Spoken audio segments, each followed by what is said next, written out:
changed places. That's how you know it's a different video. So, we got all the anger out. Apparently, this seat here is poisoned by Skywalker taint. I'm not a Skywalker, and my taint is not that dirty. I meant just the hatred. Nothing against your personal taint. Flow through you. Yes. I don't judge you by saying. Yes. Anyway. One of my favorite jokes is still like when people talk about Palpatine having sex and they're like, "Do it!" Like the screenwriter is like, "Oh no, he definitely said that." Oh god, now I'm picturing it. Unlimited power. Yeah, plenty of Palpatine sex jokes going around. All right. Okay. So we're gonna do the best of list. Very quickly, some runners up. Honestly, I had a much harder time with the best list than I did the worst list because a lot of movies I actually really liked this year. That I had a hard time choosing between them. You'd actually be surprised at the ones that I did not make my list. So I'm gonna go through them. Well, I guess I'll do it last. Anyone else have any runner-ups they want to go through really quick? I have two honorable mentions that were reviewed on the channel, and I do want to preface my list by saying that if certain films like Parasite were reviewed on the channel, my list would be slightly different. Yeah. But at the honorable mentions that were reviewed on the channel, as mentioned hours ago, I liked Crawl. It was a fun creature feature film, and I very much enjoyed it. I don't know if I just liked it enough to say put on the list. Well, it's an honorable mention. Yeah. I'd probably put it at a number of the films that were reviewed on the channel. I'd probably put it at number 12. Okay. Fair enough. And my unofficial number 11 that didn't quite make the cut was Once Upon a Time in Hollywood. That didn't make my list either. I had a really good time watching it, but there were other movies I saw this year that had more of an impact on me in some way or another. I feel like I have to preface my list by saying some of these ones I went with this year are for, I will admit, slightly biased and very personal reasons. Sure. Which we'll get into as we get along. I remember. Muha, do you have any runner-ups? Yeah, two. What are yours? The one is one that was not reviewed last year that I actually just saw a few days ago. It had a very limited run in theaters. It's on Netflix now. It's the Noah Baumbach movie Marriage Story. I still haven't watched it. I really want to see it. I couldn't get myself to watch it. Not because I thought the movie was bad, but I thought it was going to be too real. It is. It is an excellent and very difficult watch. Yeah. I had my own very personal reactions to it, and when I watched it, I was just really uncomfortable. But then, like, I think 10 or 15 minutes after it, I just had a complete fucking breakdown. Yeah. And was sobbing uncontrollably for like 20 to 30 minutes. It was really intense. And this movie your mileage will vary with this movie depending on what your personal experiences have been, but it is very real, it is very powerful, and it's fucking heart-wrenching. There are moments, there are whole scenes in the movie that are just very difficult to watch. So yeah, there's that. And then on the other end of the spectrum, my other runner-up is Good Boys. Good Boys also didn't make my list either. Good Boys is... so charming. It's an incredibly charming movie. Yeah, right? Yeah. When I was watching the trailers, they made it seem a lot raunchier than it actually was in the end. And instead of just being, a few kids making dick jokes for an hour and a half, it is legitimately these kids who are kind of super sweet, trying to be like something they think they're supposed to be. Yeah. And they can't help but just be their own sweet selves the whole way through. And there's something really cute about it all the way through. And it's legitimately touching by the end. Like, I really love the movie. I think a fair sequence of that movie is just when the part when they have like accidentally get the CBD gummies, and they're like, "What are this? What's in here? Gummies." Dude, I want some gummies. Yeah. And they try to get open it. They can't open it. And there's a legit moment of like, oh god, are these kids gonna get high? And then it's part of like they hit like behind the couch and they're just fucking stomping on it. Yeah. They can't get it. Finally, it's like fine. Just cuts the three of them sitting defeated around the table staring at it. No, the movie has great comedic timing and writing It's really and funny. personality. Okay. I did think of one other honorable mention that I saw on my own and did not get reviewed on the channel. If you want an excellent Keira Knightley performance and a good spy thriller, look for and seek out Official Secrets. It's thrilling. I never heard of that. She plays an Iraq War whistleblower. I sought it out, and I'm glad that I did. Cool. Sorry. I have one more honorable mention that I forgot about. I got 5, so go ahead. Jesus Christ, man. I need to call my... Oh, do you want to pause for a second? Yes, please. I'm so sorry. Yeah, sure. I mean, we can talk about the rest of them. That's fine. Let's pause for a second. Okay. And we're back. Yeah. The dinosaur story. All right. So sorry about that, guys. We had to get Sarah's friend, who's lovely coming and helping her get home, kind of go to see cats later, who is choosing to see off camera. So we're gonna blame anything that happens off screen on her. And now she's pantomiming. So, all right. So where were we? We were talking about just honorable mentions. Yes. And did you? I think you had one more you wanted. I had one I wanted to toss in, but go ahead and hit yours first. Okay. Mine are very, very quick. So mostly just the big ones. Top 10 with an honorable 5. The honorable 5 are brief. All right. Briefly. Endgame is not on my list. Thought about it. It was really a tough sell, but I was like, I really, really liked it. But as much as I love Endgame, there were other comic movies I just liked more. John Wick Chapter 3 is not on my list. Kind of the same reason, like really good action movie, really, really solid, a lot of fun from beginning to end, but just I got more out of other films. The next two were really hard. Queen and Slim is not on my list. I'm surprised by that with how much you were talking about it. And I really wanted to, and I tried really hard to justify it, but I was like, I had to make some cuts. And that's just where it ended up going. I missed it, so yeah. I missed it too, which is why it's not on my list. It was a very layered, deep, and beautiful story, but it just to me is like it just didn't have the staying power for me personally. Yeah. Although I totally get that people disagree and bite my head off for that. This one you're gonna appreciate. Uncut Gems is not on my list. I thought about putting it on my list, but ultimately it's just some of the reasons too anxiety-inducing. Yeah, I think again some of the reasons like I had a really interesting experience with it. I'm glad I saw it and I got a lot out of it. However, when it comes to like whether like movies that brought me enjoyment, movies that brought me anxiety, I chose good movies that brought me enjoyment. Yeah. And then the last one, again, this one was really hard to leave out because I really loved it. Booksmart is not on my list. Oh. Yeah, I know. Like I said, that one broke my heart to leave out. But it's like, and I had to make some cuts. Because there's one movie that I have to admit is almost entirely based on bias that I wanted to squeeze in there, and that's just where the cut happened. All right. You got me curious now. Yeah. So on that note, yeah. I'm going to toss in 3 movies that I guess deserve honorable mentions because everyone seems to say they're really good, and I can't argue that they're not good. I'm just going to argue I didn't connect with them. Fair enough. Uncut Gems, Mm-hmm. The Lighthouse, Yep. and Parasite. See, even The Lighthouse didn't make an honorable mention for me, so... Yeah, I just think they're really well-made movies, and I can see why they connected strongly for some people, but just did not click for me at all. Yeah. The one honorable mention for me, otherwise, that I really connected with and enjoyed is a loose term, is, we did not review, is Climax. Oh, man. It was the most recent Gaspar Noé movie, which is also on Amazon Prime if you want to subject yourself to it. I'm good right now. It is a nightmare of a movie. It is really upsetting.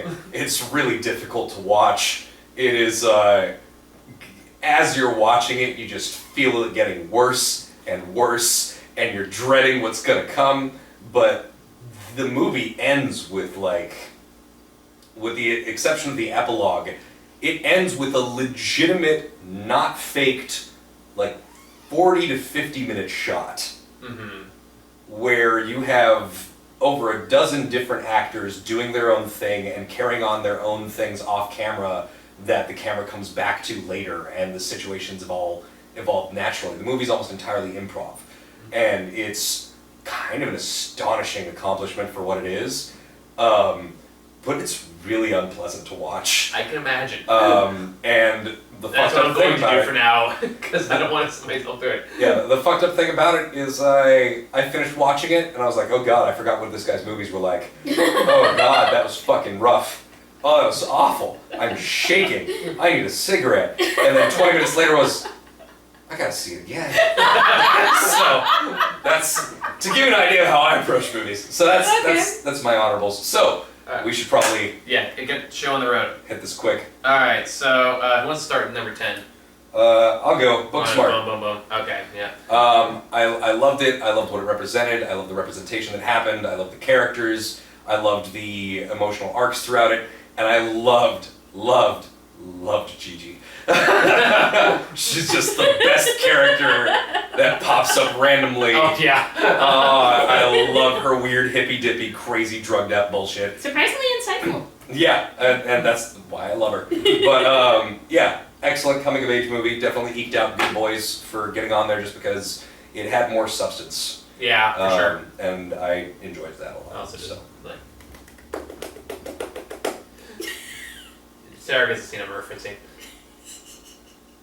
Yeah, let me plug in your phone with the auxiliary so you can listen on the speaker. Oh yeah. Yeah, the movie had a lot of great laughs. Legit hilarious movie. Yeah. But yeah, anyway, Sarah. Some of the movies I saw in theaters this year that were reviewed on this channel, easily my favorite crime film from 2019 was Hustlers. I liked Hustlers. I recognize that it's not artistically the best movie, but I had a really good time watching it. I loved that there were women of color in the cast. I loved that it had a female director. A male director couldn't make this movie. No. It had a great soundtrack. It had a great pace. I thoroughly enjoy it. It was mismarketed, but I think that was done deliberately to kind of set the expectation rather low. I guess you could say that, or mostly just try to convince male audiences to go in there because look, they're strippers. Yes, there's strippers, but there's strippers and crime. But there's a story, and it goes at a breezy pace, and I really enjoyed watching it. Yeah, fair enough. My number 10. I will admit, this is partially based on nostalgic bias. I still stand that this is a really good movie, and I will fight anyone that disagrees with me. Godzilla, King of the Monsters. Of course. And I still stand with a stupid movie. One of the best films of the year. Fight me. I don't care. I fucking love that stupid movie. I saw that shit in IMAX, and I was almost all Godzilla movies. You're goddamn right, I do. I like those raise a beer respect. It's like for a movie that was that dumb, it did not deserve to be as awesome as it was. Yeah, and so cheers to that. People go oh, it's too much about the drama. It's bullshit. This movie knows exactly what it is. I will fight anyone that disagrees with me on that. I was no. It knows exactly. It knows what it is. Even the human drama's there. The human drama stuff isn't actually that bad when you look back at it again. It's more you're just mad that there weren't more monsters in it. But then again, I also rewatched some old Godzilla movies recently. It's Godzilla's barely in all of the movies. Yeah. The movies are not technically about Godzilla. No. They're about the effect that Godzilla has. Yeah, and so I think my best one that describes it really best, it was the first Godzilla reboot's Godzilla's used as a metaphor for natural disaster. Didn't think about that, did ya? And then the sequel's what if Godzilla just punched Ghidorah? And that's this movie. And I loved every second of it. I'm a hardcore Godzilla fan. I caught every reference. The musical cues had me just... I was having such a great time. I get one guilty pleasure entry every year. This is my guilty pleasure entry. I love this movie unabashedly. I don't care what anybody says. It's great. See, what I love about that in particular is that I know Godzilla is like one of your long-running obsessions. Yes. You own all of the fucking movies on VHS. Yep. You like, I can send you a random stupid GIF of did. Godzilla just like on his tail being propelled forward hundreds of feet to just sidekick one of the other monsters And in the I'm chest. like, Godzilla versus Megalon. I know exactly what movie that is. I know what part it is. And the fact that that new one has... It's dumb, yes, but it knows enough about the series to do things like line up the musical cues to the point where someone like you would appreciate them and have a great Yes. time. I appreciate the shit about that. Like I don't have that level of knowledge to appreciate it, but the fact that it did that right, I gotta give it spoke to me in every way. And again, everyone slept on it. I will not forgive them for that. And if they sleep on Godzilla versus King Kong, I'm gonna I give up on all of you. You could all bite me. We had more Godzilla and you fucking ruined it. Day one. They're remaking that? Day one, let's go to IMAX. I mean, they're connecting it with the Kong Skull Island movie. Okay, that makes sense. Yeah. Gotta bring it full circle. Yep. Okay. And I can't fucking wait. Go ahead. So, here's another thing about my list. I thought a lot about this because I had to balance out quality with enjoyment. Yeah. And at the end, a lot of it was like repeat viewings, would I? Yeah. And some of them eked it out on that front, other ones did not, so it may seem like a weird list, but I really had no idea what to do with half of this in terms of how good it was or not. So, number 9, Art of Self-Defense. I'm actually surprised it's that low for you, but... Yeah, it should be higher. It's higher for me. In terms of objective quality, it should definitely be higher, but when compared to other movies that I would definitely watch again and again, it's not as high in terms of entertainment value. Fair enough. And I have watched it again since, and I will say that while I do like its portrayal of things, it's not that deep. It just does really well with a certain concept. It's not necessarily bad on its own right, though. No, absolutely not. It's a great movie. It's one of those hits it's one of those things this year that really deserved way more attention than it got. Yeah. The trailers tried to play it off as some stupid comedy, and it's very dry. It's very dry, but they also put a lot of spoilers in the trailers that they shouldn't have. Yeah. And thankfully I got to miss a lot of those, but the movie in and of itself is just this really amazing, kind of surreal and weird, but poignant and powerful, just portrait of masculinity and trying to make your way through that kind of world. And I don't know. I really liked it. We'll talk more about it when I get to my list. Sure, yeah. I'll share my own kind of thoughts on there. But for me, it's higher. We'll talk about it a little bit. But sure. Yeah, anyway, Sarah, go ahead. So my number 9 is a movie that I appreciate and respect more than I understand. My number 9 is The Lighthouse. Okay. I love the cinematography, and with this movie, Robert Pattinson has won me over, has won my respect as a performer, as an actor, as an artist. The direction is great. I don't understand the director's mermaid fetish, and I don't really. They have fish vaginas. Apparently, yeah. You get to see it. Oh, You get to see a it. few times, yes. Yeah. Have you ever had a fantasy that we all had? Don't you lie, you lying bastards. We've all wanted to hook a fish now and again. You get the 18-pounder, you look at its big aping jaw, and you think, my dick might fit in it. Redefine the term fish lips. But All right. Off the cuff, that's right. but I respect and appreciate, and I'm glad that this movie exists, even if I don't understand it, even if I don't really have any intention of buying it or rewatching it. I am glad that an art house black and white film existed in 2019, and That's fair. And I appreciated it and respected the artistry and effort that went into making it. I can respect that. I'm a huge fan of Robert Eggers' first movie, so I was really looking forward to this one, but I just didn't connect with it the same way I did. So I haven't watched The Witch yet. It's so good. The Witch is really good. Yeah. It's one of my that's what I favorite keep movies hearing. of the past decade. So All right. So, The Lighthouse, number 9. Okay. Number 9. This is the one that beat out Endgame, and DC finally gets a win. Shazam is my number 9. I thought about putting that on my list, but Yeah. I wasn't sure. Like that's where I gotta admit, like I loved Endgame, I loved everything it did, I loved the payoff, I loved everything it did, but I feel like which one had a stronger emotional connection with me? I gotta give it to Shazam, you know? Yeah. Like that's a case. That's a movie that made me tear up from a bumper sticker. Yeah, I had my moment with that movie. Yeah, but I'll let you. That's your own discretion. No, it was Shazam was relentlessly charming, and Yeah. the humor throughout it was great. The dark parts were weirdly dark. Yeah, for sure. When the bad guy murders his own father, it's like, oh, okay, that's a choice. But if you want to talk like a movie that just doubled down on the mythology behind it and really just makes it its own, Yeah. it's kind of hard to think of a better example that did that this year than Shazam. Yeah. In terms of making this concept, it's like this little this child fantasy of being like you say a magic word and you become like the strongest, best version of yourself. Yeah.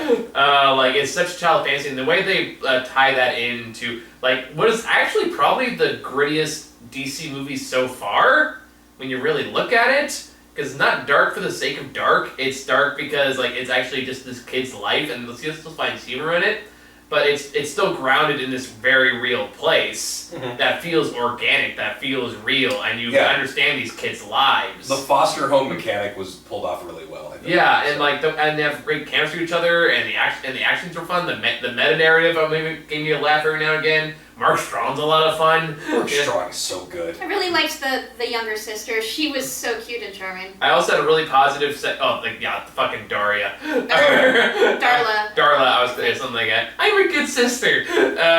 Adorable. Yes. And there's so much charm, there's so much love, Yeah. and there's so much heart to it. God damn it. I keep thinking of more honorable mentions now. I know, right? Like Dora. Dora was a great movie. The Lost City of Gold. Yeah. Yeah, it was really good. And of course, objectively, I feel like 1917 should be at least an honorable mention, but It didn't make your list. no. It made mine. But go on. But yeah, anyway. And I can't wait to see what they do with the sequel.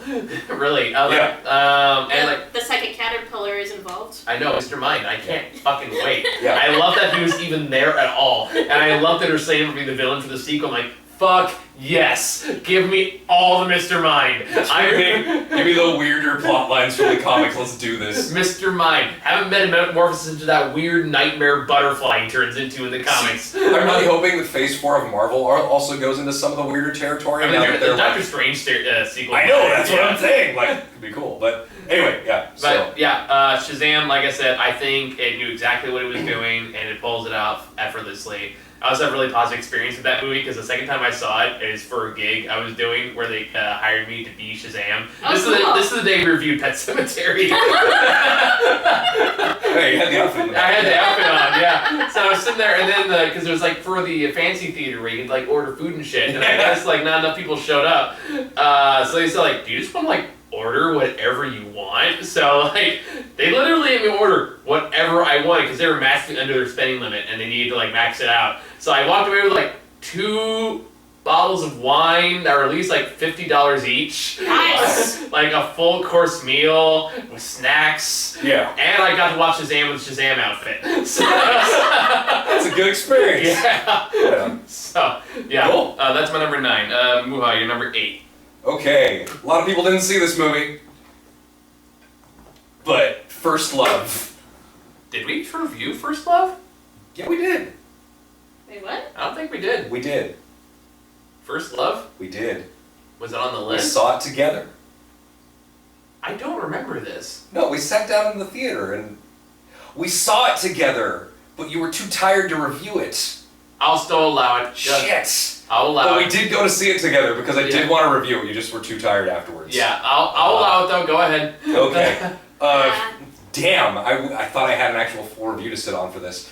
But okay, to summarize. This is a rare exception where there's a legitimate misunderstanding. So Yeah, I'm no, like, let him have I this. really thought this was something that we reviewed together because I was like, So don't get mad at me. It's like, can I talk But- about Parasite? No, it's because we did legitimately see it together, and we were talking about reviewing it, but I was just too tired. Okay. So it's a legitimate misunderstanding. But First Love it's a Japanese movie by Takashi Miike, who has directed all sorts of really fucked up movies over the years, from Gozu to Audition to Ichi the Killer, and I've been a fan of his since high school. And he's known for his really weird, fucked up horror movies and his really crazy gangster movies. And this is by far one of his most accessible films. And what I was surprised by was when I went into Rotten Tomatoes and saw this thing has like a 96 fucking rating on there. I was like, oh, okay. It is a weird movie that puts a lot of different elements together, from like a boy and a girl who are kind of lost on their own paths, and their paths converge on one crazy night, and they get caught up in the middle of this crazy Yakuza cross-gang battle that also pulls in like cop conspirators. And the characters in this movie are so great and ridiculous. Yeah. And the humor in it is so like weird and kind of fucked up, but also hilarious. And there's one character in particular who just gets really drugged up. Oh yeah. That by the final battle, he can't feel anything. He can't feel anything, so everyone hates him and wants to kill him, and everyone runs into him and starts like shooting him and like chopping off parts of him. And he's like, oh, it doesn't hurt. And he runs away laughing, and they're like, what the fuck? And it all just leads to this crazy 20-minute confrontation in a fucking department store. Yeah. And we would just close down and dark, but there's just all these people who want to kill each other wandering around, eventually like running into each other and killing each other. Yeah. And it's just wildly entertaining. And kind of heartwarming in its own weird way. In a very weird way. And it's really funny. Okay. It's really funny at points. I didn't even hear of it. So, absolutely, if you get the chance, check out First Love. It's great. Okay. I guess that was our clip note review of First Love. Yes, I tried to pack as much into as little play space as I could. It didn't make your list, but it made mine. Avengers Endgame is my number 8. Yeah, and it deserves it deserves a list. Like, if it ends up in anyone's top 10 list, I get it. I 100% do. I debated. It did make my list a little further up, but Avengers Endgame. For being a 3-hour movie, it goes at a breezy pace. It hits all kinds of emotional beats. Yeah. My boyfriend said it has more Easter eggs than the Cadbury Bunny. Yeah. It shouldn't have been able to pull off as much as it did, as smoothly and successfully as it did, but the fact is that's exactly what happens, and it's worth viewing if you're a longtime MCU fan or a pop culture fan or a comic book fan. It's worth viewing just for the closing final battle sequence alone. Yeah. That moment when Cap wields Mjolnir, is like, fuck yeah! I almost wanted to stand up and cheer right in my People theater. did. Oh yeah, in my theater they did. Straight up scream. Yeah, there were lots of Like, there was a guy who just screamed and kept screaming for like 3 straight minutes. And it's like, dude, shut the fuck up. It's so goddamn impressive that I, with the films that are on the 2019 playlist, I couldn't not put it on my best of list somewhere. And that's fair. Like, let me go. I say, like, I decided to go with, like, I told myself, like, you only pick one comic book movie to put on your top 10 list. It's like, is either that or Shazam. And Shazam, like, when I say, like, it beat out, like, by, like, this much, like, barely a centimeter, I was like, okay, I have to give it to Shazam, because I think I just got more out of it, even though I love Endgame just as much. I think, the funny part for me is I actually went to go see Endgame dressed up as Captain America. And as I'm walking to the theater, some guy asked me, like, hey dude, are you going to pick up Mjolnir? I'm like, maybe.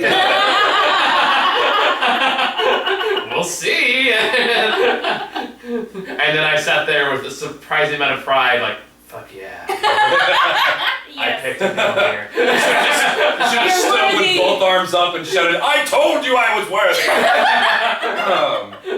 No, for me, Endgame was... I really fought with myself as to where to put it on this, because I'm experiencing quite a bit of Marvel fatigue after all this time. Understandable. And it's been 11 years or something. I don't know how much I would go back to see this, but I saw had it to 3 think... times. I wanted it to beat Avatar. I had to think back to how I felt when I first watched it. Yeah. and just as somebody who hates Infinity War Yeah. deeply, As much as he hates a movie you love. We're not going to talk about that today. Sorry. but as much as I fucking hate Infinity War and think it's just terrible, Endgame was amazing because it did things that I wished Infinity War did.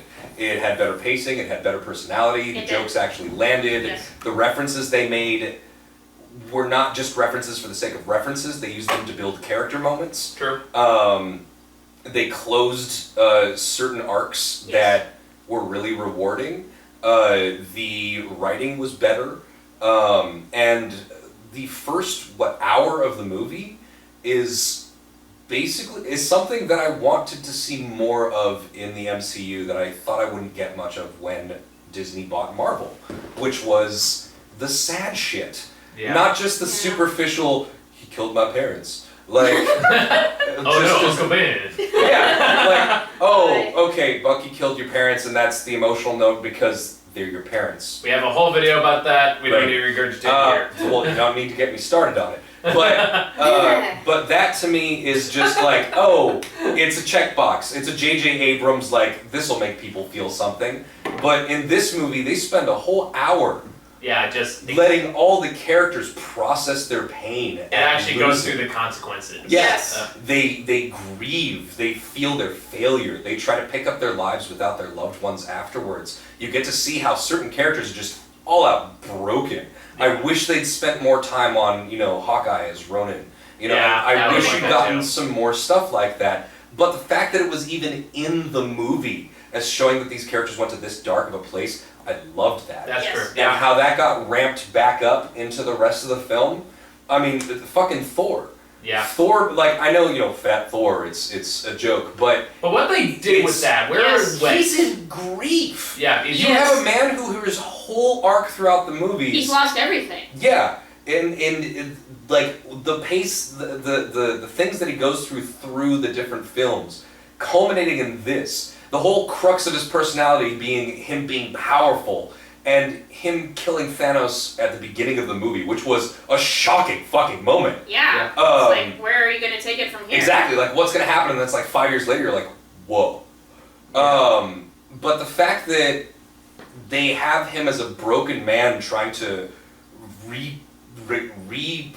discover his purpose, Yeah, and his it's- interactions with his mother, like, Oh, I love that. It actually It's- redeemed the Dark World for me. I still like the Dark World. So. I liked it when I but- saw it. And one thing I will go, just to carry on what you're saying before you move on. Yeah. By the way, what spot is Endgame on your list at this point? 6. Okay, so we're kind of jumping ahead. A little bit, yeah. But I figure since we're talking about Yeah, it. might as well go through now. One thing I really do love about the Thor storyline is something that I brought to me that was like, that's probably why that scene kind of teared me up when I saw it, was when he does kind of summon Mjolnir again when he's in the past, and it's Yeah. like, even if you're depressed, you're still worthy. I Yeah. thought that was really nice. I thought that was a really beautiful touch. Yeah, even if you're kind of lost, it doesn't change what makes you you. Yeah. What Yeah. makes you a good person. And So if like you that was are- like that's a really Yeah. good arc. That's a Yeah. really clever arc. And they use like the Fat Thor thing as like a visual shorthand Yeah. for like No, but that's the whole thing. Lois He's a thing. destroyed man. Yeah. He just went into like he secluded himself and just ate and drank himself into a deep depression. Like these things, Which is a this- realistic reaction to Yeah. those circumstances. the end game manages to pull off so many of these things at once that I am stunned that it came from the same people who made Infinity War and Civil War. Mhm. Like, I don't know how they did that. Maybe they had a different philosophy approaching this, but this is such a good movie that does justice to so many character moments. Yes, it has its issues. Yes, the girl power yearbook moment feels artificial in the scope of the rest of the film. And most of it seems like, do you guys want this movie? Because we'll make this movie. I would like this movie. I would like this movie. Give me the female Avengers superhero movie instead of I just love being that like, shot. hey, remember all of the strong women that you've seen over the series? Let's have them arrive on the same part of the battlefield for a moment and pose, and that's it. It's But they not worked. as bad as They worked as a team. It's not as bad as the lesbian kiss at the end of Rise of Skywalker, but it's close in terms of like, hey, check mark. At least like that's I feel like at that point at least Endgame felt like it earned a little fan service. It did. Yes. And the last fight was nothing but fan service, and that was definitely a very fan service moment. And then fucking ate it up. That I enjoyed that moment very much. That's when what that I- visual came up, I was like, yeah! But afterwards I was like, I just wish there was more. So, anyway, Endgame, great. And I had a lot of trouble placing it on my list because I just had to think about the grandness of it. And, you know, we're never going to see something like that again. No, we're No. not. It's a This- moment in time. Yeah, you know, it's a moment in cinematic history, Yes. even if it is a major pop culture moment. Yes. We're never going to see something that's the culmination of a 22 film consistent storyline of different threads coming together in something with the biggest fucking budget we've ever seen. So, yeah. And still somehow made its money back. Yeah. And beat Avatar. Fuck yes. So, yeah. So that's number 8. Yeah. For her. For What's her, yours? yeah. Mine is 1917. Alright. Largely for technical reasons, because I think I said in my review, like, I really liked 1917, but I didn't connect as much as I wanted to. I wanted to connect to it more, and I just didn't. However, that being said, the reason I made my list is because I cannot deny, even though I didn't connect as much as I wanted to, that the way it was shot, the way it was delivered, the way it was written, the way it was acted, delivered exactly what it wanted to, exactly the way it intended to, and you have to respect that. It's a movie that set out to be a certain goal, and it did exactly what it wanted to do in every conceivable way. And you know what? From a technical side, I have to respect that. I do have a lot of respect for that. I respect a lot of what it did. The one thing that took me out of it was that the parts where it's strung together, the takes, was a little I mean, there's a little awkward transitions here and there. I know, but that's why it was a little too noticeable for me. I didn't notice enough to bother me. I mean, so. But fair enough. But that being said, like again, for what it set out to do, and like the razor sharp focus it had to get there, like there was no wasted minute, there was no wasted line of dialogue, there was no wasted character. Everything served its purpose to a T. Yeah. And again, it's so razor sharp that whether you're like I didn't connect to that much, like I have to respect it as a feat of filmmaking. Yeah, absolutely. That's why it earned a spot on my list. It's like again, I wish I connected to more emotionally. I wish I connected more to the characters. But again, I have to respect it for what it actually did pull off. So that's the reason it didn't make my list. Was just I didn't connect with it quite enough. I felt for the characters. Yeah. I cared about the characters. But you just didn't really feel like you knew them very well. Yeah, but for what it was, for what it tried to pull off, it did it better, and I connected more with the characters than I thought would happen. Yeah, and So, that's kind of how I feel about it too. I got respect for that. Yeah, so that's why it makes my list. Number 7. Ready or Not. Because I had to think for a second, like, wait, which one was it? Oh, the hide and seek movie. Yeah. That's right. Yeah, that was really fun. I really did like that movie. I Didn't don't make my list, but I don't want to spoil where it goes. Don't. I want to stick with not spoiling it in case people haven't seen it, because man, is that movie a great ride. But I will watch it over and over again. It is charming. It is hilarious. All of the characters are great. You'll be hearing more about it later. I just had a really fucking good time. Originally, it was like number 4 on my list. I wouldn't go like for me to make my list because I had a really fun time with it. It was like, it's kind of a B movie. Kind of, but having watched it again and again, like it holds up, and it has B movie roots, but the way it's executed is not a B movie. It is executed with a level of competence. That's true. And a lack of camp. And while also maintaining certain elements of camp. Like the grandma is hilarious. She has resting bitch face through the whole thing.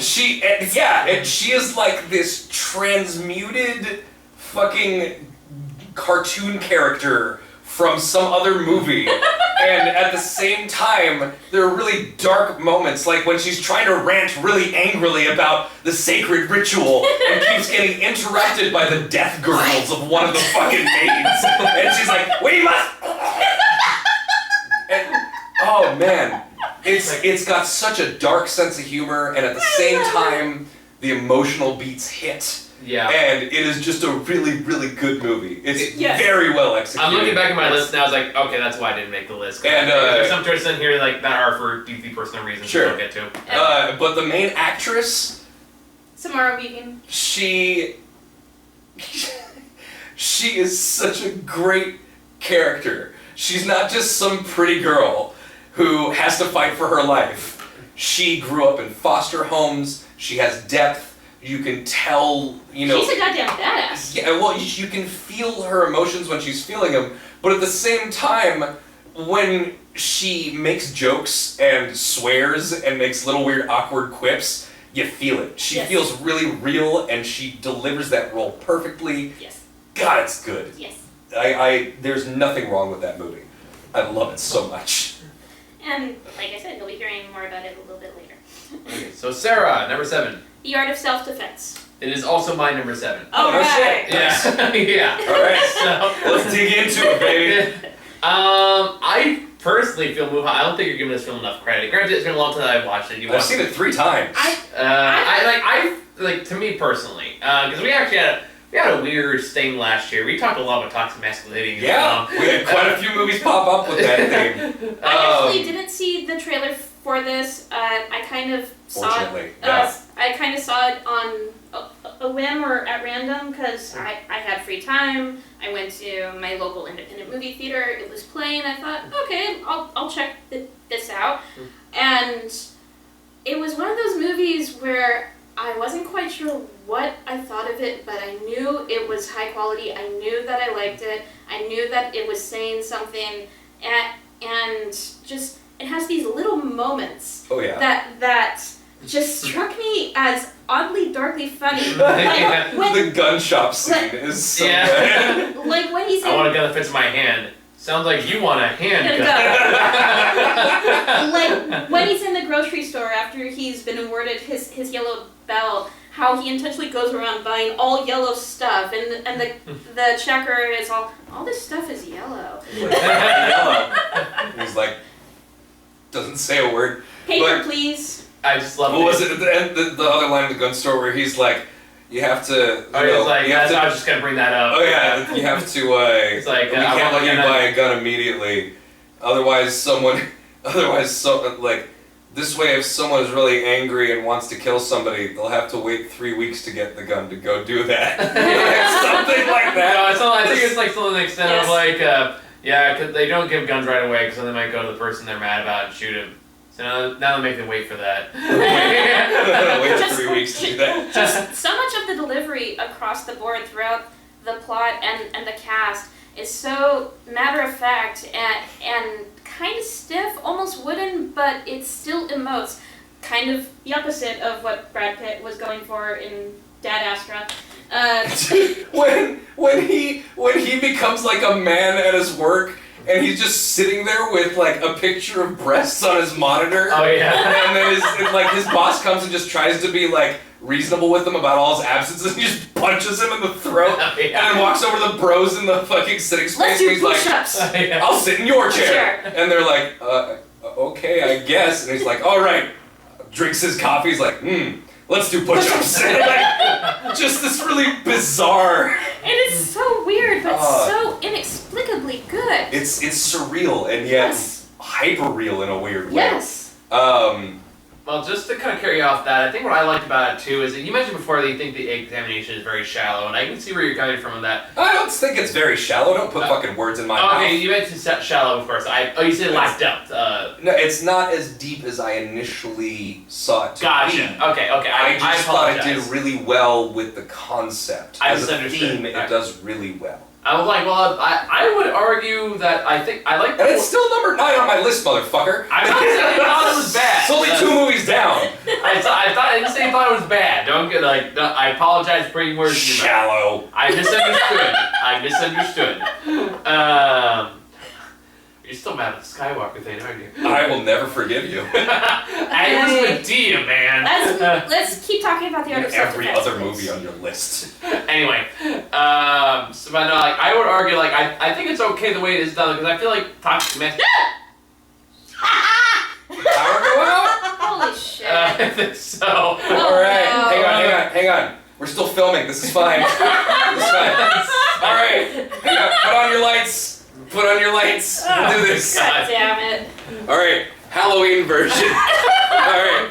I think the light bulb buttered down.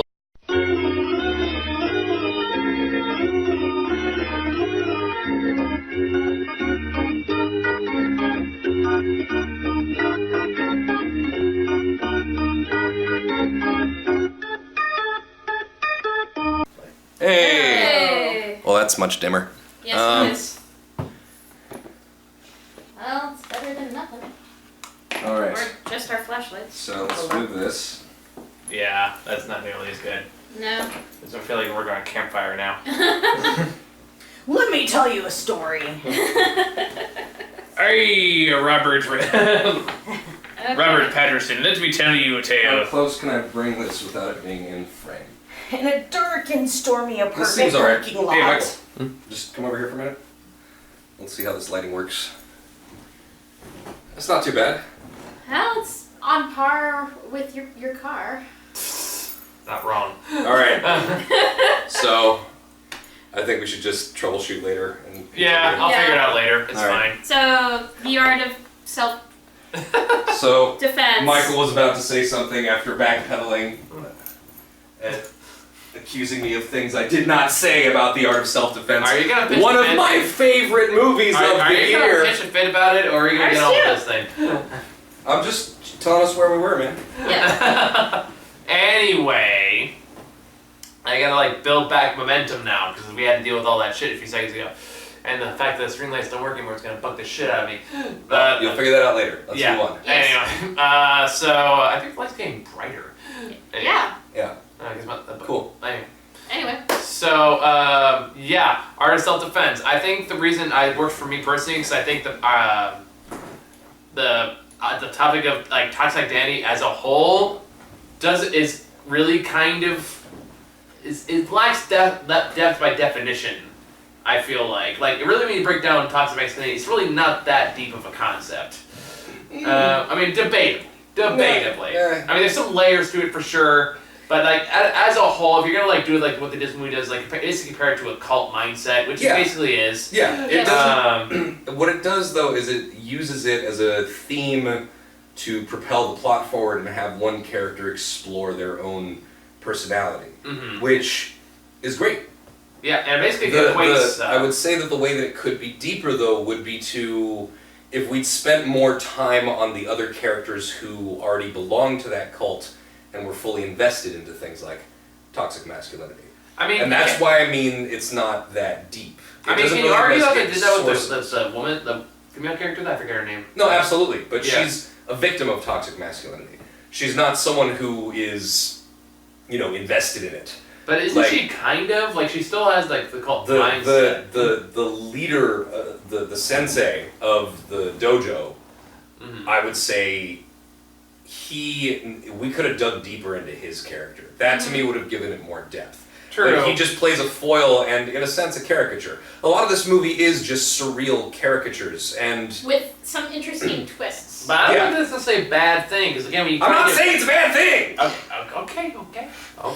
You keep saying that I keep saying that it's not that deep, and you keep saying that I'm acting like it's some negative thing. I'm not saying it is. I'm just Okay. saying it's not super intellectual. It's very clever. It's Okay. very clever. It's smart. It's sharp. But I don't think it's deep. I get what you're saying. Okay, I get good. what you're saying. That's all I'm looking for. I get what you're saying. I get where you're coming from. I don't completely agree, but I see what you're saying. Careful with that. There's stuff behind you. Oh. Yeah. We don't need anything more not being knocked out today. Yeah. Anyway. So yeah, art of self-defense. That's my number 7. Muha, you're number 6. Endgame. We just talked about it. Sarah, you're number 6. Booksmart. Booksmart. My favorite coming-of-age film of 2019, for reasons you listed earlier during the honorable mentions. It is... No, it's my number 10. Oh, Good Boys is the honorable mention. that's right. Sorry. for reasons you listed during Y'all are doing me dirty this review. Sorry. During your number 10. Misrepresenting my views and shit. A lot of stuff has Just happened go since number 10. It's like, Scare your wait, shit, hold come on. on. I'm the white one. I'm supposed to be the entitled one. Entitled. Check your white privilege, says the Jewish white girl. Anyway, go on. It's unbelievably charming. I love the characters, the pacing, the soundtrack, the transitions, the Chi-Chi. the cheese. Chi-Chi is so good. I love Miss Fine when she mentions that, oh, you saved me from watching Gilmore Girls for the 50th time. I fucking love Gilmore Girls. So that hit home for me. And considering this was Olivia Wilde's directorial debut, I hope she makes more movies. Oh yeah. This is a beautiful start with likable characters, smart writing.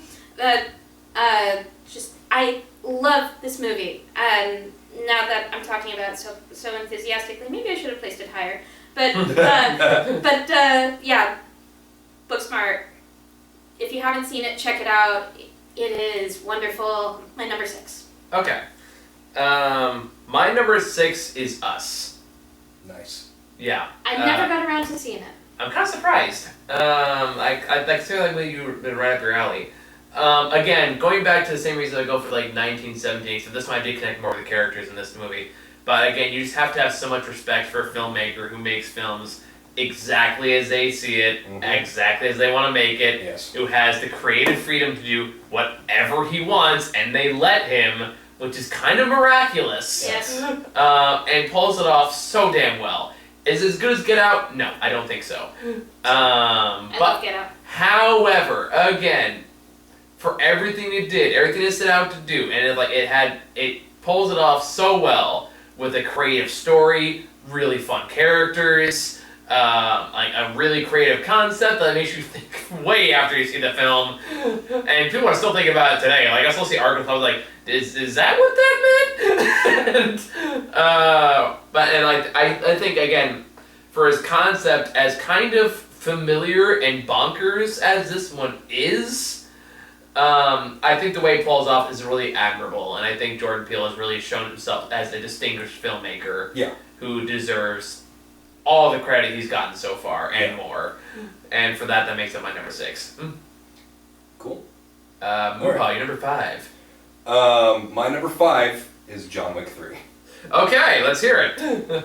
Because while it is dumber than the previous 2 movies, it also goes bigger than the previous 2 movies. Like it knows how to go big or go home. And it definitely goes all in on the big set piece action sequences. And I love that they're getting to the point in the series where they just have unlimited ability to do whatever they want. And they whereas in the second one you had that really cool fight in the mirror maze. This one you had these crazy in that crazy glass construction with the fucking giant video screens and stuff, and it has this weird sense of humor to it. Like there's the point where the bad guy shoots Halle Berry's dog, and then she just goes on a murder spree and fucks up the deal they had going, and they just go on like this 15-minute rampage killing everyone in this complex, and then she goes, sorry, I fucked up the deal, but they shot my dog. And he just looks at her and goes like, I get it. I'm like, yes, that's a good callback. But just if you go more into how the fight sequences in this were constructed, the fact that the choreography in this movie is done where John Wick has certain fighting styles that he goes for. So when he gets closer to the end of the movie and he has that one big final fight with the final boss dude, that dude recognizes what his fighting styles are, so he uses other fighting styles that are complementary to them to aim with like low and medium hits, because John's defense and hits are mostly high. Like they thought about this really deeply throughout the movie, and they just set it up throughout the whole thing, and it really is just action porn all the way through. And as far as an exhilarating, fun, ridiculous movie experience that I will enjoy watching again, I loved it. I just had a great time. It deserves to be up there. So, fair enough. Yep, Yep, I agree. In terms of cutting the fat, it is definitely an easier thing to watch again than Endgame. That's true. Yeah. Not as heavy either. Yes. All right, Sarah, you're number 5. Ready or not, Nice. I loved this movie. I loved it more than I expected that Yep. I would. Pleasant surprise. It is a slasher. It's a black comedy disguised as a slasher flick, excuse me, and I just fucking love it. I rewatched it recently with my friend who's in the back. She's waving hi off camera, and there's a sequence where Samara Weaving's character is climbing out of a precarious, rather disgusting setting, and my friend put it best when she said, "Look at her American Ninja Warrior that shit." It's like, yes, Yeah. yes, I am rooting for this American Ninja Warrior shit. Yes, kill those evil Satan worshippers by living until dawn. And the closing line and the music cue at the very end, when I saw it in the theater with my friends, just made me laugh out loud. It is perfect. I can't think of any other button that would be absolutely perfectly fitting to close that movie. It is funny. It pays homage to campy horror films. It's I feel like it's original. I can't remember having another film experience like this in recent memory, and I just absolutely loved it so much. And yeah, ready or not, number 5. Okay.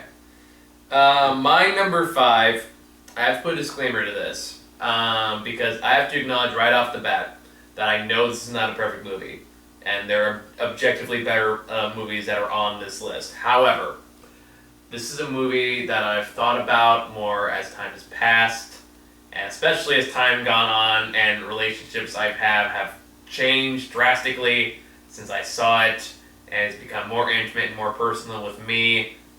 Beautiful Day in the Neighborhood is my number 5. Still need to see it. Yeah, didn't see it. Yeah. I'm sure it would be on here if I had. Yeah, that one connects very, like, again, the more time has passed and the more my relationship with my immediate family has changed. You guys know a little bit about that. The more I have personally connected with this film, because it's like a kind of sort of biopic, where like it's like all the stuff that happens with Mr. Rogers in the film did actually happen, just not with this person. Yeah. So it's more like this character just gets to see like the best of real of Mr. Rogers, basically. That being said, the way the POV character of this very cynical journalist who is having issues with like becoming a new father and trying to deal with his own father who he has a really bad relationship with and is trying to reconnect, and who's trying to forcibly reconnect with him, and he's having none of it, and the way that he kind of learns empathy and he learns how to reconnect and he learns different ways to be a man in some very emotional ways. It's not perfect. There's some parts where I was like, okay, that didn't quite work as well as it wanted to, but I think the heart is there. I think I cried through the whole goddamn thing. Like when I first saw it, like not like openly weeping, but like, you know, doing the little thing where you're trying tears coming out like tears coming out the beginning. Anytime Tom Hanks comes on as Mr. Rogers, he really does. He sounds nothing like him. No. He looks nothing like him. It's even more distracting when he's trying to do the puppet voices.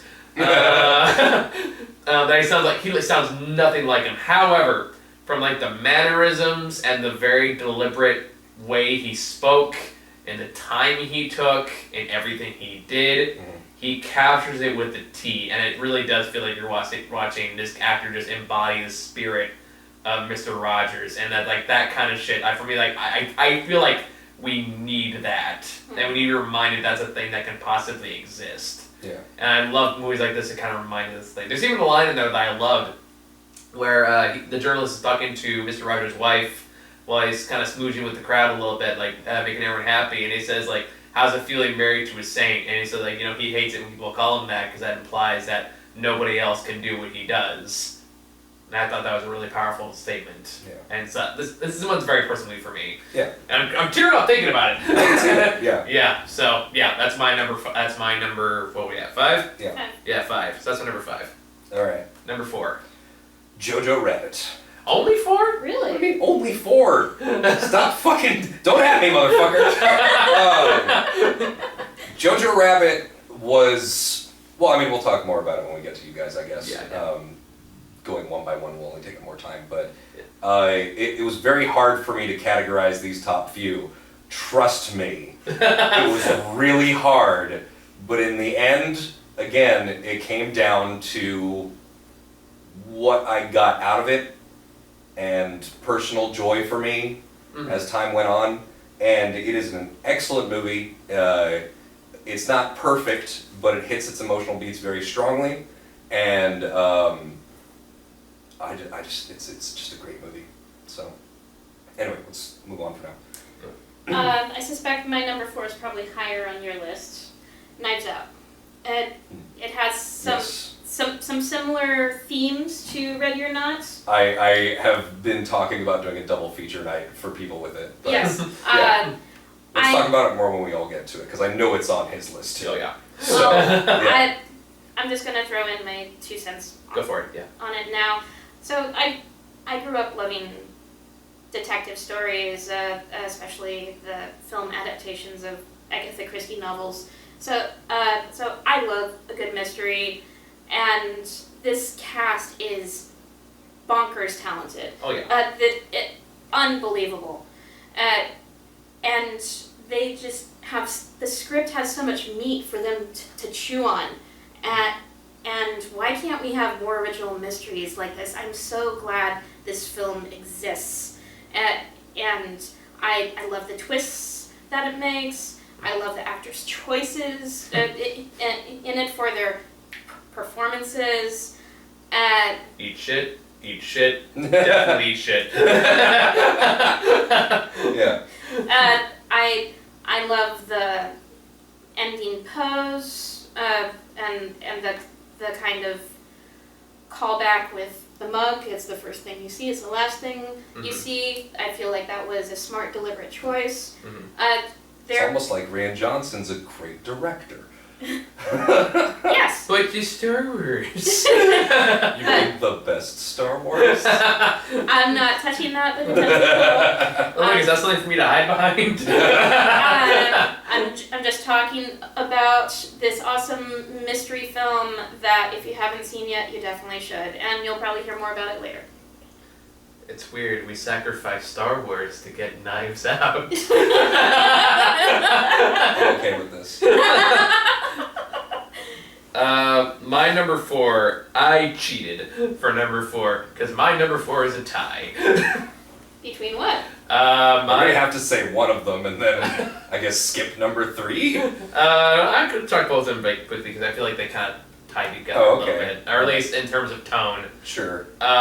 Midsummer and Doctor Sleep are tied for number 4 for me. I haven't seen. Weird, but okay. I love like the horror vibe. Tone. Okay. I like both have like very deliberately slow paced, slow build up to very emotional personal themes. I really wanted to see. In very different ways. To be good, very different ways, but enough that I felt like there's something left to me, from my perception, to put them together. Doctor Sleep, again, you know I talked about this before, connects me for a very, very deeply personal reason. Because it does talk about, like, again, understanding your family through their addictions, which is something that I have, Also, my understanding of that has grown immensely over the past year alone. great portrayal of addiction as well. Very much so. And recovery. Absolutely. Like it's not demonized. It's not. No one's portrayed like the bad guy for having the addictions. They're not stereotypical like I'm an angry alcoholic man. Yeah. It's played very realistically. It's played for the burden that it is. And they portray like how difficult it is to recover and how easy it is to relapse once you do. How it comes from trauma. How it comes from trauma and how it can be genetic, and again just how much you can again just understand your family's weaknesses when you recognize them within yourself. and how it gives you a different perspective on them that you never considered before. So that's why Dr. Sleep really speaks to me, and I thought the way it meticulously did that, and the way it visually told that, still speaks to me very strongly today. Yeah. So why is it tied with Midsummer? I was getting to that. Sorry. Midsummer, again, and also very personal in a very different way. Because while that one definitely deals like addiction and like how to understand your family, this one kind of goes into understanding yourself in relation to your partner, or like lack thereof. Sure. Did you see the director's cut? I never saw the director's cut. I haven't. If you want to come over someday. We'll figure that out. But yes, I'm down. But again, very much in a similar way, it's also about discovering yourself through the eyes of somebody else and learning to break free, at least in the case of Midsummer, learning to break free from the of being tied down solely by the perception of somebody else. Yeah. And learning to be and learning that you should be accepted by other people. Yeah. And that you aren't tied down by one specific person who just makes you feel like shit because you're not doing everything they want you to do or be everything they want you to be. I mean, he's gaslighting her for a good portion of the movie. Oh yeah, big time. It's fucking gross, but yeah, I've got more to say about that. I know it's on your list. Yeah, we'll get to that. If I had seen it, it would probably have made mine. I really wanted to. So I'm gonna leave it there. We'll talk about it more when we get to Muha's part of the list. Do my best to discuss it without spoilers, both for Sarah's sake and anyone who has not seen it, because it's worth seeing. Okay, so Muha, number 3. All right, you ready? Let's hear it. Cats. What? I fucking knew you were gonna. Here's do the this. thing. Shut up. Shut up. Here's the thing. Because it belongs on both. Because you need to understand what it is. I knew he was gonna pull something like You this. got it. And here's the thing. I fucking fought with this so long. I fought with where it belonged on which list, and eventually I was like, I go back to what we said in the initial review. Was I cannot recommend this more or less. And I don't know how else to put it. And I still don't. Because, again, by what we said in the worst reviews, this movie should not exist. It's based on a nonsensical bullshit musical that exists pretty much as a goof that managed to take off. It's an inside joke to everybody. Everybody's watching this movie and being like, how did they convince all of these top shelf actors to be in this movie? Because all of these people know what they're in. They know exactly what they're in. And they are having a good time doing it. You really think that fucking Jason Derulo is not having a blast being Rum Tum Tugger? You really think that Judi Dench is not enjoying the ridiculousness of being old Deuteronomy? Like, the fucking ending sequence should tell you enough about her relationship with that character. The way that she acts it's all there. So, I like how you just suddenly started talking like John Mulaney. I don't know, but here's the thing about it. The first time can be a nightmarish experience. It can break you. It can really just put you in a bad state. But as Michael will attest, because he went to see it with me a second time, when I took a bunch of my other friends, he tagged along, and afterwards I was like, it's better the second time, and he's like, it really was. Once you have been broken by this movie once, you don't have to be broken again. The second time you walk in, you're like, yep, this is that. And it remains that good. If you watch it with other people, you get to enjoy watching them suffer and break. And then eventually, one of my favorite things is having groups of friends go and watch them and see the different points at which they give in. And from that point, they're just fine. And I've had multiple friends go with me to this multiple times, and all of them, after the first time, are just like, this is great. It shouldn't exist. It's barely a movie. But when I go and watch Cats, I love it as something where it's like something your kid made that is really kind of shitty, but at the same time, it's charming in its own way. And you look at it and you're like, you tried, buddy. It's sweet. And I can't help. Okay. Every time I come out of this movie, I feel elated. Since the beginning of the year, it's been a hard year already. It's been like 3 weeks. It's already been a pretty rough year. But I'll tell you, every time I've gone to see Cats, I've come out of the theater just, that was so detached from reality and so 100% invested in being the stupid bullshit that it is, that it is like watching somebody embrace their ridiculousness and just run with it unfettered for the first time. And it is so amazing to witness, and each time you watch it, you're like, wow, this exists. And at some point in the movie, you're just gonna be like, ha, yeah, no, this is nice. Tap your feet, sing along. And that's why tonight, I got together a bunch of friends to go see the midnight showing of Cats, and I will have lived Cats in theaters 9 times. 9 lives. I'm not kidding. I like how Sarah's friend is in the background, like, oh dear God, what did I sign up for? This is, I completely understand if you are not into this. It's definitely not for everybody. You should still go see it at least once, just to witness the insanity of it. But if you have a weird compulsion with the song stuck in your head and shit to see it again maybe, go see it again. Because chances are you've been Stockholm syndromed and you're never gonna go back.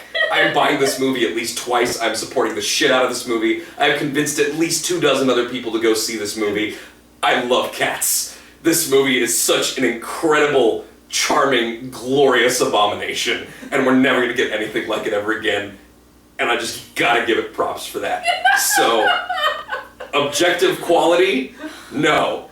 But in terms of sheer, holy shit, they made this, and personal enjoyment and charm, I've seen this movie not only more than I've seen almost any other movie ever, but definitely more than I've seen any other movie in theaters by a threshold of multiples. So, absolutely, fucking Cats. Bravo.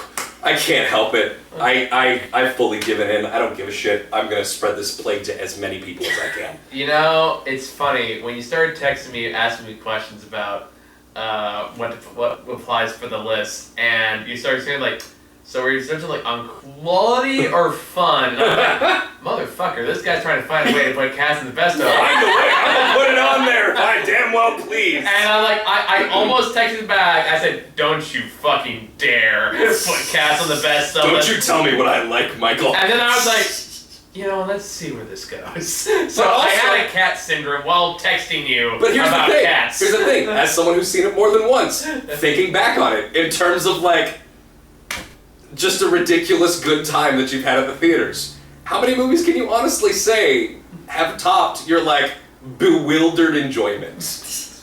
There's a question, yes. Off screen. Having just met you, I don't know if I'm afraid of the movie or if I'm afraid of you. Yes, in the same way. Alright, so, that being said, Sarah, you're number 3. My cheeks hurt from laughing. I don't. So what I have to say, can't really follow that in terms of passion or enthusiasm or just randomness. But I am very glad that this movie exists. In even though it's at least the 4th film adaptation thereof. I know where you're going with this. My number 3 is Little Women. I'm glad to see something directed by Greta Gerwig. I'm gonna stop you right there because I'm gonna say Little Women is also my number 3. Yeah! 2 matchups! Yeah. I didn't see it unfortunately, so. It's incredibly charming.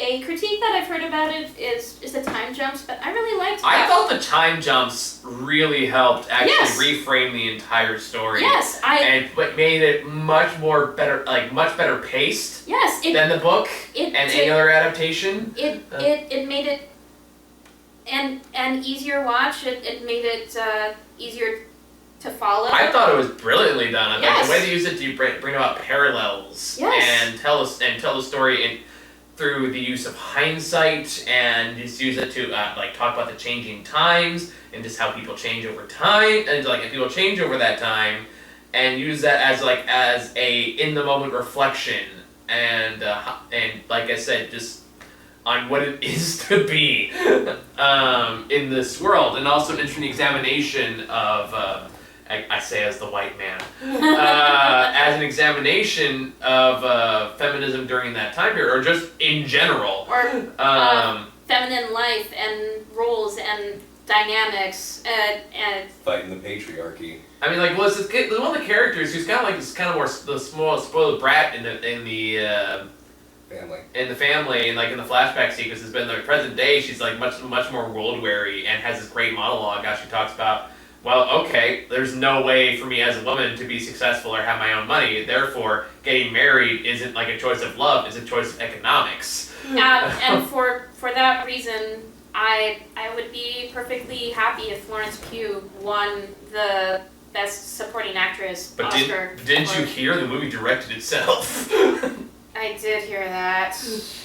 The director didn't get nominated, even though it got the movie got nominated for Best Picture, and like two of the actresses got nominated for like best actress. But the director did not get nominated. They apparently directed themselves. Well, they had to make room for Todd Phillips. Fucking hell.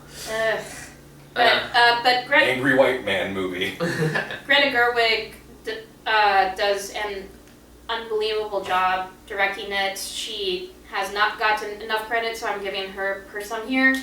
I can't wait to see what she does next, because between this and Lady Bird, I'm her fucking cheerleader. No, she's so far demonstrated herself to be a great filmmaker. Yes. And absolutely deserving every credit she's gotten so far, and has really just made a star out of. I'm blanking on her name. She has a long fancy name.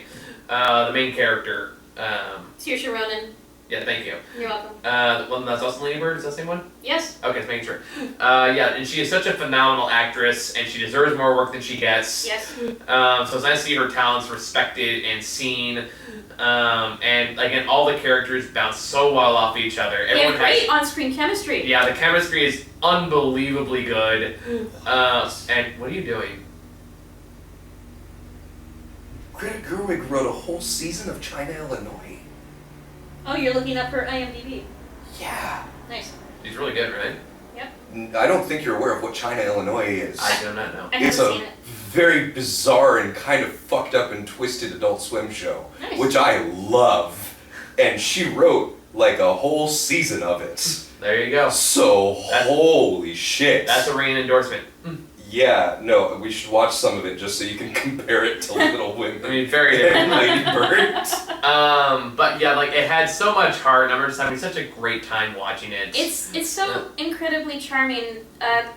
So I saw it in a theater in Pacific Grove that typically gets a lot of retirees in films like this, and when the credits started rolling, some of the attendees in my screening applauded the film that they just watched, and it's definitely worthy of that reaction. I think one of the critics I watched put it best, where he's saying like it's hard to say when exact. There's like no one moment where it clicks. You're like, oh, I love this movie, so much as like that moment where like the guy's like trying to like make Emma Watson and saying like, oh, you don't I don't like that dress. It's like, it still looks pretty, you fucking prick. And you realize like how invested you are Yes. in these characters in this world, and without even realizing it. Right. And it is again, I haven't seen any of them. I'm only going off what I've heard, because Laura's seen some of the one of the adaptations or a couple of them, so she's like giving me secondhand information. And she saw it with me, so I can use that too. It is the best adaptation of the story. And one of the earliest adaptations had Katharine Hepburn in it, so that's saying something. Yep. So I loved everything about it. I loved it from beginning to end. Little Women's great. Yes. All right, Mua, you're number 2. Knives Out. Okay, I'm surprised it's not your number 1. It's your number 1, I'm guessing? Actually, Knives is also my number 2. Oh, okay, cool. Yep. Well, Alright, so you can bust it out simultaneously. Yeah. Knives Out. There was a point in watching this movie, because you and I got to go to an early screening of this. Yeah. And there was a point when we were watching this movie, and I sat through most of this movie once it got going with this look on my face, just. Yeah. No, And there was a point where I just turned to Michael, and I'm like, I have no idea what's going to happen, and I fucking love it. Mm-hmm. It's so rare that you get a movie that not only doesn't hold your hand, but doesn't telegraph its fucking moves so far ahead of time that it's kind of obvious what's going to happen immediately. Yeah. Like, it keeps you in suspense, and it has multiple twists, and every character is so good and skeevy in their own way that they could have been the one to do it, that by the time you get to the actual climax and find out what's going on, and not only does it make sense in the context of the whole thing, mm-hmm. it redeems certain qualities of certain characters, and it also is a satisfying conclusion that makes sense within the scope of it, and it also brings another level of tragedy to the happenings of the movie. It is an incredible, it is a very well-woven tapestry of a plot that does some really cool shit. And we don't get to see that very much because nobody writes like this anymore. Yeah, for sure. People don't put this much effort into making a movie usually. Especially a mystery. Yeah, and there's a lot of passion and care that went into this. And every single one of these top tier fucking actors. Bonkers cast. Incredible cast. Each of them gets to go all in. They are given enough of a character to chew on, and then they chew the fuck out of it. Yes. Every actor is chewing the fucking scenery. Yes. And in the middle of all this, like, pretty much the main character of the plot ends up being someone that's not a major actor. It's the lady who plays the maid. Yeah. And Nurse, right. But she carries the fucking movie all the way through in the middle of this fucking star-studded cast.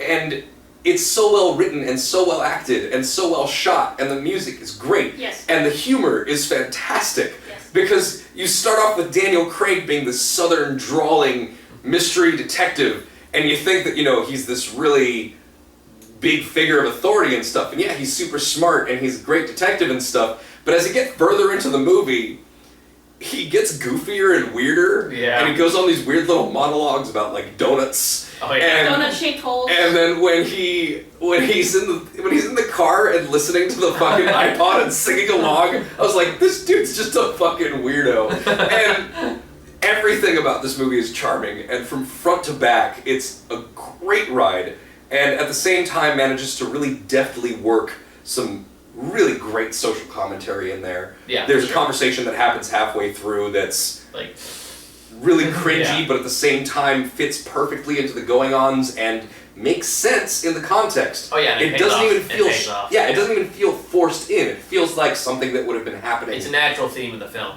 Exactly. Yeah. So, fucking flawless movie. The only reason this didn't take my number one is because the other one connected with me more emotionally. Now I know where your number one is. So, yeah. All right. So, my turn to go Knives Out really quick.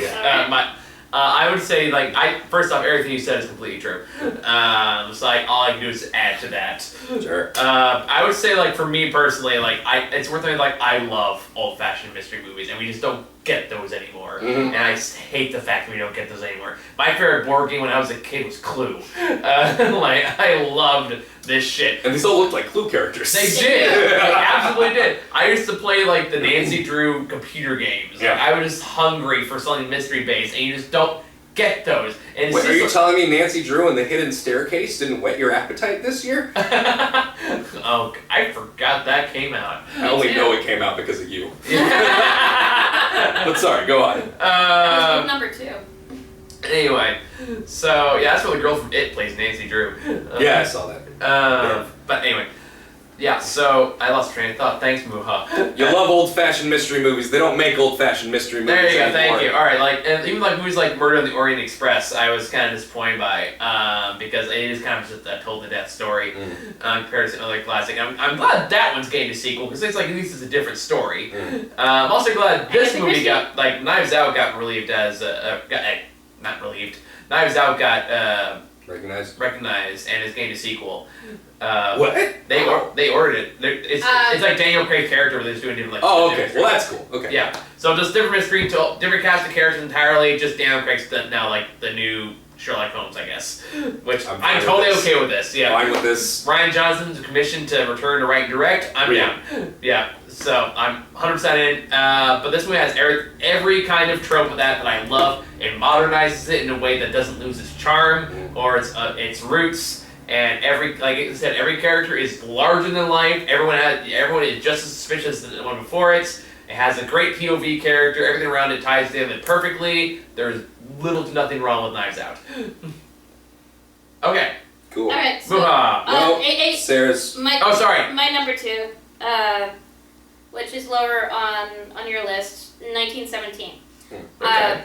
Because I respect and appreciate all the technical work and efforts that went into it. It pulled me into the setting, and for a movie that is not very dialogue driven, got me to care about the characters, and I was legitimately concerned when the first character introduced doesn't make it. Sorry for spoilers. So I was curious, all right, are they going to continue on with this? And they do, and it has this, it pulls this neat hat trick of getting the audience to care about the other guy, and the costumes and the music cues and the lighting is beautiful. I have been wanting to see this film for months, ever since I saw the trailer, and it kept saying, oh, in December, and then December came and went, and it didn't come, and then it finally came a few weeks ago, and it is beautiful, and I obviously got more out of it than you guys did, but And that's okay. but I think it's I Did think you forget one? I think it's an achievement in film, personally. Do you want to mention the one you forgot really quick? It's the reason that 1917 didn't hit as hard as it could have. Why is that? They Shall Not Grow Old. We didn't see that one anyway. We so did not see it. Yeah. But I heard about that, but I didn't get around to seeing it. as an honorable mention, the fact that Peter Jackson basically just decided, I care enough about this to throw my own money at it. Good. I'm glad he did. Yes. Yeah. And took hundreds of hours of archived footage from World War I and went through the whole power of Weta behind it. Yeah. And stabilized the frame rates throughout and Colorized colorized it and hired professional lip readers to read what each individual person in every piece of footage was saying, and then hiring voice actors and matched them up to individual people in the videos and kept those actors consistent to the people throughout the different shots and just recreated these things and brought them to life. And at the end of the movie gets to the point where they run into battle and it reviews the footage of just all the corpses and it matches the dead bodies to the people that you have grown to know, and it just fucking hits really hard. Mm-hmm. It's gut-wrenching, and it's an incredible, powerful piece of just cinematic achievement. Yeah, that's, after watching that, like, watching 1970 was like, yeah, it's a movie, but it feels like a movie. I can see that. I respect that. That just felt really real. So yeah, that was on its own in every way. So, number one. Number one for me, Yeah, I already know what you're going to say. So. Midsummer. Yeah, there it is. Midsummer is easily my movie of the year. I still really want to see it. It's I actually haven't. It came and went too fast. It is the second feature from Ari Aster, who made Hereditary, which is another one of my favorite movies Yeah. from the past 10 years. While Hereditary dwells on grief throughout the film, Midsummer hits you with it really hard at the very beginning, and then focuses on a character who is trying to move past it and find herself after it. In the framework of a toxic relationship that was going to be ended until this horrible tragedy happened, and now the guy feels trapped in it. And the guy's a piece of shit. There's no question of that. But they get drawn to this commune that one of the characters grew up in for their, it's like a ceremony that happens once every 92 years or something. And as they get involved in the traditional ceremonies and everything, things happen. It turns into somewhat of a horror movie. The whole movie pretty much takes place during daytime, so it's a very brightly lit horror movie, which is very unusual. But aside from having some of the best on-screen renditions of mushroom visuals I've ever seen, it also, it is a character study in a very intense sense. And I know that the intention of the movie is not exactly the same as what I got out of it. And the people that I know that love it as deeply as I do are on my side with that. They kind of got more out of the movie than the director intended it to mean. But this movie was literally life-changing for one of my friends because of things that happened when he was going through it. But the movie is, again, an answer to toxic masculinity. Yeah. It is absolutely about reclaiming your power as a woman, but it is also about a non-American way of life, which is communal, which is the idea of a large family, which is about caring about each other and feeling each other's pain and being there for each other and really, truly, deeply connecting with your brothers and sisters that were not born your brothers and sisters, but the family of your heart. Yeah, so the way it portrays this as the movie goes on and where it really connects and the crescendo of the ending, the soundtrack by the Hacks and Cloak is really affecting. It is marvelously executed every step of the way. The script is great, the acting is great, the effects are pretty fucking good, the cinematography is beautiful, the acting is beautiful. We all good? Yeah, I was making sure the battery's still being charged. Oh, good thing I checked. Hold on. Okay, we'll plug her in. Well, we're almost through. But on your left. There we go, we're good. Yeah. Saved. But yeah, this movie, I came out of it with a feeling of revelation and just liberation and just this glorious euphoric beauty. And I felt the same way the second time I went to see it, and I felt the same way when I went to see it the third time to catch the director's cut in theaters. Now, something you should know about the director's cut is that it is available, but it's not available on physical media, and the only place that it's available digitally, and this is really a fucking sticking point to me because it pisses me off, is if you buy it on the iTunes store. That's weird. What pisses me off the most about it is that they don't even really advertise it. It's just a line in the description of the fucking purchase. But if you're trying to find where to see the director's cut of the film, you'll have to buy it through iTunes. I'm sorry, I wish there was a better way. I want it on Blu-ray. But that is available. It adds, I think, like half an hour more to the movie. And it does add something to it. It alters the pacing in a good way. I like it a lot. I like both cuts of the movie fantastically, but that movie meant a lot to me in a way that I'm going to carry forward, like, forever. This is one of my favorite movies ever. So. Okay. I think your and I, number one, are the same. I was gonna say So, on three. 1, 2, 3. Jojo Rabbit. Yeah. I was nervous about seeing this film because of at least half of my ancestry being of Jewish descent.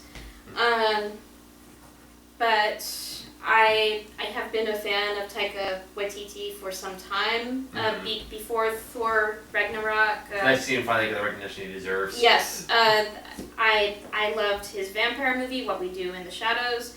I loved him on Flight of the Conchords. He is an immense talent, and if anybody could pull off a movie about children growing up in Nazi propaganda Germany where Hitler is an imaginary best friend to our young protagonist, Taika Waititi is the one who could pull that off. This film has charm to spare. It is funny. It is tragic. It makes you think. It makes you feel a full range of emotions. And any longtime viewers of these lists that I have participated in will know that my number one is always a movie that I feel a full range of emotions throughout. Mm-hmm. And this is no exception to that standard. Okay, yeah, I agree. I think for me, what really speaks to me personally about Jojo Rabbit, this is another movie that made me cry. Yes, me too. At the very end of the film. I think I mentioned this in the review. At the very end quote at the movie just made me burst into tears. Yeah. I was like, oh, the movie's over, and then some words appear on screen. I'm like, oh, fuck. And I was the only one because the woman next to me also burst into tears. Yeah. And her boyfriend's like, are you okay? And I'm like, no! But I think it really speaks to me about Jojo Rabbit and... I'm sorry. There was, just as a side note, there was one viewing of Cats we went to which was completely sold out with my friends. Of course. And there's the moment in the movie where old Deuteronomy goes like, are you alright, my dear? And one of my friends a few seats over goes, no! And the whole theater just busts up. So I'm sorry, that just reminded me of that. But like, I think there's a great power in satire that I don't think gets enough credit. Yes. Mm-hmm. I think if done right, if done like with enough care and attention to what it's talking about, I think it can come off having a very powerful message. And I think the way Jojo Rabbit discusses propaganda, how it discusses cult-like mindsets, especially how easily it can affect children. I think the way it explores how easily prejudice and fallacies you're taught because of propaganda can easily be destroyed when actually exposed to the real deal. And I love the way that the Hitler character is used to reflect that as the... Are you okay there, Muha? Just got a message from someone who thinks I'm someone I'm not. Oh, okay. And I think the way that arc develops and the way it ultimately concludes, I think it is... Fuck you, Hitler! I think it's a great... I think it overall works as a great examination of how the cult-like mindsets and propaganda through the eyes of a child. Yes. And I think there's a lot of, especially right now, there's a lot of validity to it. I think there is a great need to discuss it because it's not really being discussed enough. Mm-hmm. I would put it up with like the importance of discussing the discrimination through the eyes of a child, like from To Kill a Mockingbird. Yes. I put them on the same level. And just saying like sometimes like the way to understand how stupid or something, how ridiculous something really is, and the broad scope of things is to look at through somebody younger. In this case, shoujo. And I think the way that develops and the way it grows and the emotional beats it hits as you're both like the illusion of this life this child has versus the reality and how he's literally forced to observe it and really look at it to the point where it shatters all his preconceived notions. It really hits a balance between comedy and drama that I think is, if not perfect, damn near close. Absolutely. I completely agree, and a few thoughts I want to add onto that. Not having seen Marriage Story yet, this is easily my favorite performance of Scarlett Johansson's career thus far. Yeah, it's definitely up there. It's among her best work in my mind. And there was an independent film that I saw in 2018 that I told you about. It has a 100% on Rotten Tomatoes, and it's where I first saw Thomasin McKenzie, Leave No Trace.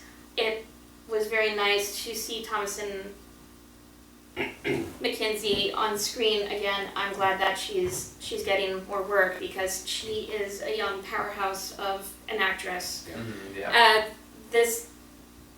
I love everything about this film. The cast, the music. It opens up with a German version of the Beatles' "I Want to Hold Your Hand" to give you a sense of the propaganda machine of Nazi Germany, and it just throws you in there, and you're along for this ride that I don't think any other director would be wild or brave or creative or energetic enough to pull off like Taika Waititi did. I mean, I don't know if I go that far because I did see Death of Stalin last year. That's sharply different tone. Yeah. As a fan of that director, I will say the creator of Veep is probably not suited Yes. to Jojo No, that's Rabbit. very true. Not like But I saw the Death of Stalin too, and if I had participated in that that list, sounds pretty good. it would have also made my top 10 somewhere, but It did last year for me. I remember. but Jojo Rabbit, it, like you said, has a different tone, Mhm. and it checks a more variety of boxes than I think No, for sure. I agree. a comedy like Death of Stalin did. I specifically remember when we talked about it, we talked about the fact that they finally gave Scarlett Johansson something more to do, Yeah, Yes. for sure. and that definitely allowed her to showcase more of her talent as an actress. Yes. But one of the most beautiful parts of the movie to me is that dinner scene. Yeah, it's a great scene. Right after he finds out that, like, you know, she's hiding the girl in the attic. Yeah. And so he's suspicious of her, and he yells that he wants his father back, and she gets mad at him and yells at him, and then she realizes that she fucked up, Yeah. and then goes and does the whole thing with the soot, Yeah. and like pretends to talk to herself, and just makes it really silly, and it's this really poignant, just family moment. It's very touching. Yeah, there's like quite a few moments like that where Yeah. there's honest, genuine connection, and I think that's Even her very interactions with the humane girl in the attic. moments. yeah. I was gonna talk Yeah. about that too, and I think one thing I think this movie understands really, really well, and that's what makes it so powerful to me, is that this Waititi in particular understands the disarming nature of comedy, Mm-hmm. and he knows, and you could tell how deliberate the tone was from beginning to end. Like, there wasn't just a dramatic shift into drama stuff, like, okay, we're doing drama now. Like, there was a clear effort to convince the audience into a false sense of security through the comedy beats, so that way when you actually when that illusion is shattered by reality, it hits that much stronger. Yeah. And the way it does that slowly, and then just begins to escalate to the point where the horror becomes the reality. You can't hide from it anymore. And it gets to the point where the characters have to accept and adapt with that. They can't lie to themselves anymore Yeah. and pretend everything's okay when it's clearly not. Like, I saw the foreshadowing of that moment from the Yeah. very beginning with The the shoes. visual cues. Yeah. And I thought it was a metaphor at first, so I missed it. no, I- I saw that I- from the moment that it I was saw- originally put on screen, but when that moment came, It still hits like a It guitar. does. it still fucking tore my chest out. And the deliberate choice not to show her face Yes. in that moment and just focus on a callback to the shoes. Yeah. That was brilliant. When we first focused on her shoes, I had a gut feeling that that's going to come back into play. We're going to see those again. And God damn if it wasn't brought back brilliantly. And one more note before we tie this up. Yeah. Sam fucking Rockwell. Yes! Fucking Rockwell. We gotta Yes! give props to Sam Rockwell as the most reluctant Nazi. Yes. Who is very much, gay on the side. By on the side, I mean just under the table.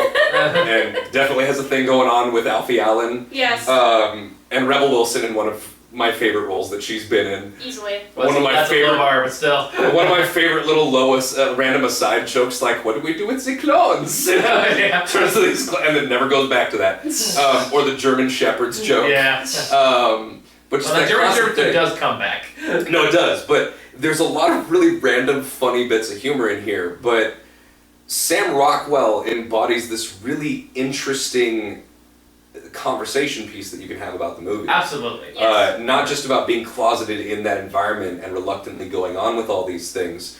He intentionally sacrifices himself for He Jojo. does, Well, but there's also, I think, a point to be made there, and I'm sorry, I'll let you finish real quick. I think I personally found interesting with Sam Rockwell's character is that even though he is the reluctant Nazi, at the end of the day, he's still a Nazi. At the end of the day, he knows that no matter what Well, happens... he knows that he gets what's coming to him. Yeah, exactly. And It's he like, knows that this kid doesn't deserve that. Exactly. So it's not like he's already made his bed. He knows that, but JoJo still is in a position as a child to like grow away from that, and it gives him the opportunity to do that. I think that's part of why he's such a heavy drinker from the start, is that he knows what's coming. But at the same time, I still stand by the idea that he knew that JoJo's mom was part of the resistance, and that he was kind of on board with it, and that he understood their situation, which is why he kind of acquiesced to her more easily. There is a whole underlying thread that is subtle enough to be debatable, but overall, the humanity of that character and just what he brings to the ridiculousness of not just Nazis, but the kind of weird training that goes into war. Like when the kids are jumping in the swimming pool, he's like, what are they doing? And he's like, they're training to carry their gear into the water in case they ever have to fight the Americans in a swimming pool. And just moments of that cynicism bring this really interesting other layer to the movie that I really appreciated. So. Well, that seems like a good place to end there, because it is 10:30. All right. And this has been a weird roller coaster of an evening. Yes, it has. All right. I gotta figure out the lights. Technical difficulties and all. Jojo Rabbit, Number masterpiece. one, and Midsummer, also a masterpiece in its own right. Yes. God, it's so good. And thank you guys so much for watching Season 7. We are looking forward to bringing you all the great and terrible that Season 8 will bring, I'm sure. Starting with Doolittle. But I will say thank you guys so much. This has been the biggest year of growth we've ever had. You guys have all been a big part of that, so thank you guys so much. This month alone has been the biggest month of growth we've ever had, period, on the channel. Awesome. We have had over 103 organic subscribers this month alone. Woohoo! Thank you! So View counts on some of those videos are popping up too. and view counts are popping up, watch time's popping up, everything's popping up. So thank you guys so much for being that. Thank you all so much for watching, and we'll see you all next season. Bye-bye. Please show people our anguish and pain. Yes. Share it around. And our weird technical issues. Spread the Schadenfreude.